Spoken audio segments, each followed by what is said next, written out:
Mga hukom Kapitulo 10. Ang hukom na si Tola. At pagkamatay ni Abimelech ay bumangon doon, upang magligtas sa Israel, si Tola na anak ni Pua, na anak ni Dodo, na lalaki ng Isaacar, at siya'y tumahan sa Semir sa lupaing maburol ng Ephraim. At siya'y naghukom sa Israel na 23 taon, at namatay, at inilibing sa Semir. Si Jer na hukom. At pagkamatay niya'y bumangon si Jer, na Galaadita, at siya'y naghukom sa Israel na 22 taon. At siya'y may 3 pang anak na sumasakay sa 3 pang asno, at sila'y may 3 pang bayan na tinatawag na Havet-jer hanggang sa araw na ito, na nangasa lupain ng Galaad. At namatay si Jer, at inilibing sa Kaman. Gumawa ng masama ang Israel sa paningin ng Panginoon. At ginawa uli ng mga anak ni Israel ang kasamaan sa paningin ng Panginoon, at naglingkod sa mga Baal, at kay Astaroth, at sa mga Diyos sa Syria, at sa mga Diyos sa Sidon, at sa mga Diyos sa Moab, at sa mga Diyos ng mga anak ni Aman, at sa mga Diyos ng mga Filisteo, at pinabayaan nila ang Panginoon, at hindi naglingkod sa Kanya. At ang galit ng Panginoon ay nag-alab laban sa Israel, at ipinagbili niya sila sa kamay ng mga Filisteo, at sa kamay ng mga anak ni Aman. At kanilang pinahirapan at pinigata ang mga anak ni Israel ng taong yaon, 18 taong pinigata ang lahat ng mga anak ni Israel na nangasa dako roon ng Jordan sa lupain ng mga Amorreo, na nasa Galaad. At ang mga anak ni Aman ay tumawid sa Jordan upang lumaban naman sa Juda, at sa Benjamin, at sa sangbahayan ni Ephraim, na anopat ang Israel ay totoong pinapaghinagpis. At dumaing ang mga anak ni Israel sa Panginoon, na sinasabi, kami ay nagkasala laban sa iyo, sapagkat aming pinabayaan ang aming Diyos, at kami ay naglingkod sa mga Baal. At sinabi ng Panginoon sa mga anak ni Israel, di ba pinapidyang laya ko kayo sa mga taga-Ehipto, at sa mga Amorreo, sa mga anak ni Aman, at sa mga Filisteo. Ang mga Sidonio man, at ang mga Amalasita, at ang mga Maonita ay pumigata rin sa iyo, at kayo'y dumaing sa akin, at pinapidyang laya ko kayo sa kanilang mga kamay. Gayon may pinabayaan ninyo ako, at kayo'y naglingkod sa ibang mga Diyos, kaya't hindi ko na kayo palalayain. Kayo'y yumaon at dumaing sa mga Diyos na inyong pinili, palayain kayo nila sa panahon ng inyong kapigatian.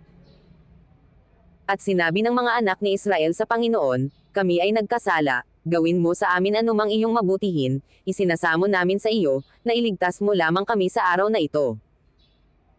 At kanilang inihiwalay ang mga Diyos ng iba sa kanila, at naglingkod sa Panginoon, at ang kanyang kaluluwa ay nagdalamhati dahil sa karalitaan ng Israel. Nang magkagayon ang mga anak ni Aman ay nagpipisan, at humantong sa Galaad, at ang mga anak ni Israel ay nagpipisan, at humantong sa Mizpa. At ang bayan, at ang mga prinsipe sa Galaad, ay nagsangusapan, sinong tao ang magpapasimulang lumaban sa mga anak ni Aman. Siya'y magiging pangulo ng lahat na taga-Galaad. Mga Hukom Kapitulo 11. Tinawag si Jephthah upang lumaban para sa Gilead. Si Jephthah nga na Galaadita ay lalaking makapangyarihang may tapang, at siya'y anak ng isang patutot, at si Jephthah ay naging anak ni Galaad. At ang asawa ni Galaad ay nagkaanak sa kanya ng mga lalaki, at nang magsilaki ang mga anak ng kanyang asawa ay kanilang pinalayas si Jephthah, at sinabi nila sa kanya, ikaw ay hindi magmamana sa sangbahayan ng aming ama, sapagkat ikaw ay anak ng ibang babae. Nang magkagayo'y tumakas si Jephthah sa harap ng kanyang mga kapatid, at tumahan sa lupain ng Tob, at do'y nakipisan kay Jephthah ang mga lalaking walang kabuluhan, at nagsilabas na kasama niya. At nangyari pagkaraan ng ilang panahon, na ang mga anak ni Aman ay nakipagdigma sa Israel. At nangyari, nang lumaban ang mga anak ni Aman sa Israel, na ang mga matanda sa Galaad ay naparoon upang sunduin si Jephthah mula sa lupain ng Tob. At kanilang sinabi kay Jephthah, halika't ikaw ay maging aming pinuno, upang kami ay makalaban sa mga anak ni Aman. At sinabi ni Jephthah sa mga matanda sa Galaad, di ba kayo'y napuot sa akin at pinalayas ninyo ako sa bahay ng aking ama? At bakit kayo'y naparito sa akin ngayon, pagka kayo'y nasa paghihinagpis?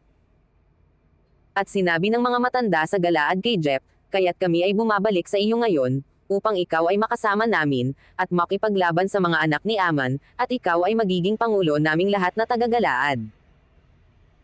At sinabi ni Jeph sa mga matanda sa Galaad, kung pauuwiin ninyo ako upang makipaglaban sa mga anak ni Aman, at ibigay ng Panginoon sila sa harap ko, magiging pangulo ba ninyo ako?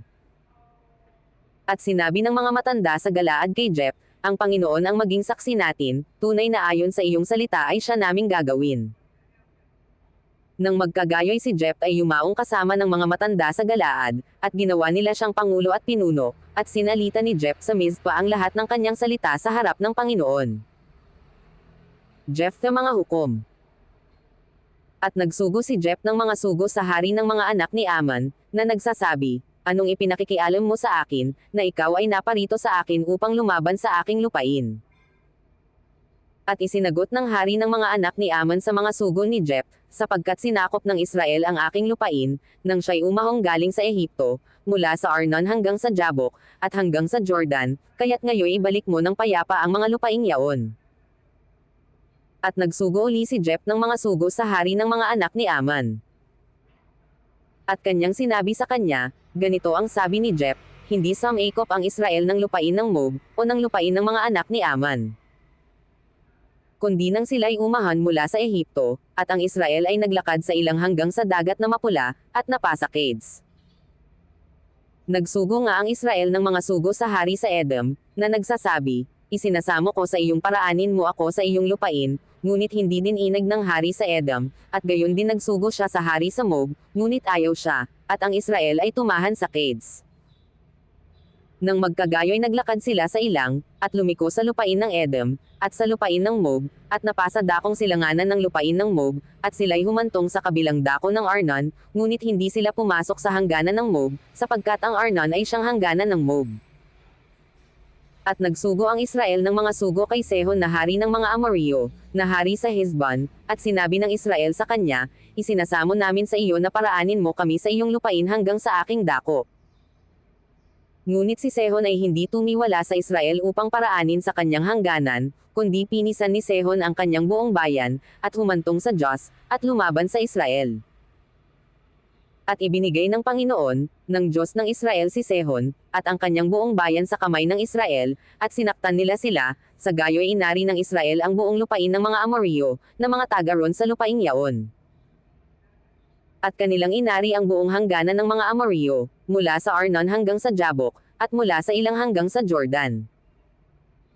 Ngayon ngay inalisan ng ari ng Panginoon, ng Diyos ng Israel ang mga Amorreo sa harap ng bayang Israel, at iyo bang aariin ang mga iyan? Hindi mo ba aariin ang ibinigay sa iyo ni Chimos na iyong Diyos upang ariin? Sino man ngang inalisan ng ari ng Panginoon naming Diyos sa harap namin, ay aming aariin. At ngayoy gagaling ka pa ba sa anumang paraan kay Balak na anak ni Zippor, na hari sa Moab?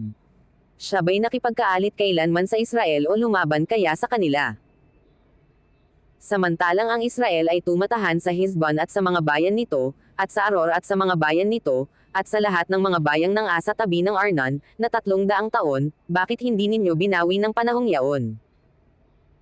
Ako nga'y hindi nagkasala laban sa iyo, kundi ikaw ang gumawa ng masama sa pakikipagdigma mo sa akin, ang Panginoon, ang hukom, ay maging hukom sa araw na ito sa mga anak ni Israel at sa mga anak ni Aman. Ngunit hindi dininag ng hari ng mga anak ni Aman ang mga salita ni Jeph na ipinaalam sa kanya. Panata ni Jephthah sa Panginoon. Nang magkagayoy ang Espiritu ng Panginoon ay sumakay Jeph, at siya'y nagdaan ng Galaad at Manases, at nagdaan sa Mizpa ng Galaad, at mula sa Mizpa ng Galaad ay nagdaan siya sa mga anak ni Aman. At nagpanata si Jeph ng isang panata sa Panginoon, at nagsabi, kung tunay na iyong ibibigay ang mga anak ni Aman sa aking kamay, ay mangyayari nga, na sino mang lumabas na sumalubong sa akin sa mga pintuan ng aking bahay, pagbalik kong payapa na galing sa mga anak ni Aman, ay magiging sa Panginoon, at aking ihahandog na pinakahandog na susunugan. Sa gayo'y nagdaan si Jeph sa mga anak ni Aman upang lumaban sa kanila, at sila'y ibinigay ng Panginoon sa kanyang kamay. At sila'y sinaktan niya ng di koasang pagpatay mula sa Aror hanggang sa Minath, na may 2 bayan, at hanggang sa Abel-keramim, sa gayo'y sumuko ang mga anak ni Aman sa mga anak ni Israel. At si Jeph ay naparoon sa Mizpa sa kanyang bahay, at, narito, ang kanyang anak na babae ay lumalabas na sinasalubong siya ng pandereta at ng sayaw, at siya ang kanyang bagtong na anak, liban sa kanya'y wala na siyang anak na lalaki o babae man. At nangyari, pagkakita niya sa kanya, na kanyang hinapak ang kanyang damit, at sinabi, sa aba ko, aking anak. Pinapakumbaba mo akong lubos, at ikaw ay isa sa mga bumabagabag sa akin, sapagkat aking ibinuka ang aking bibig sa Panginoon, at hindi na ako makapanumbalik. At sinabi niya sa kanya, Ama ko, iyong ibinuka ang iyong bibig sa Panginoon, gawin mo sa akin ang ayon sa ipinang-usap ng iyong bibig, yamang ipinanghiganti ka ng Panginoon sa iyong mga kaaway, sa makatuwid bagay sa mga anak ni Aman. At sinabi niya sa kanyang ama, ipagawa mo ang bagay na ito sa akin, pahintulutan mo lamang akong 2 buwan, upang ako'y humayot-yumaon sa mga bandukin at aking itandyes ang aking pagkadalaga, ako at ang aking mga kasama. At kanyang sinabi, yumaon ka, at pinapagpalam niya siyang 2 buwan, at siya'y yumaon, siya at ang kanyang mga kasama, at itinandyes ang kanyang pagkadalaga sa mga bandukin. At nangyari, sa katapusan ng 2 buwan, na siya'y nagbalik sa kanyang ama, na ginawa sa kanya ang ayon sa kanyang panata na kanyang ipinanata, at siya'y hindi nasipangan ng lalaki, at naging kaugalian sa Israel. Na ipinagdidiwang taon-taon ng mga anak na babae ng Israel ang anak ni Jep na Galaadita, na 4 na araw sa 1 taon.